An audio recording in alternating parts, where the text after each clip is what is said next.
புரட்டாசி மாதம் முடிந்து முதல் ஞாயிற்றுக்கிழமை மற்றும் தீபாவளி பண்டிகை என்பதால் காசிமேடு மீன் சந்தையில் பொதுமக்கள் குவிந்துள்ளனர். சென்னை காசிமேட்டில் கடந்த 5 வாரங்களாக புரட்டாசியை முன்னிட்டு கூட்டம் இல்லாமல் வெறிச்சோடி காணப்பட்டது. இந்நிலையில் புரட்டாசி மாதம் முடிந்து முதல் ஞாயிற்றுக்கிழமை மற்றும் தீபாவளி பண்டிகை என்பதால் பொதுமக்கள் மீன் வாங்க குவிந்துள்ளனர். அதிகாலை முதலே மீன் சந்தையில் குவிந்த மக்கள் தங்களுக்கு தேவையான மீன்களை வாங்கி சென்றனர். அதேபோல் கடந்த வாரம் கிலோ 800 ரூபாய்க்கு விற்கப்பட்ட வஞ்சிரம் மீன் இன்று 1000 ரூபாய்க்கு விற்பனை செய்யப்படுகிறது.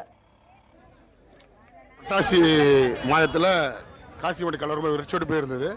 புரட்டாசி முடிஞ்சு இன்னைக்கு காளி பூஜை சொல்லுவாங்க. இந்த காளி பூஜையில் பார்த்தீங்கன்னா கடலோரத்தில் மீனோட ரேட்டு, கடமா ரேட்டு, நண்டு ரேட்டு இது எல்லாமே அதிகமாக ரேட்டாக இருந்தாலும் மக்கள் அதிக அளவு குவிஞ்சிக்கிறாங்க.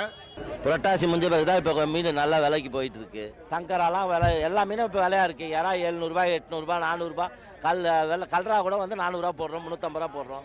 நல்ல விலை இருக்கு. இப்போ பரவாயில்ல, இது நல்ல கடை நல்லா இருக்கு. புரட்டாசி முடிஞ்ச பிறகு இன்னைக்கு வியாபாரம் நல்லா இருக்கு.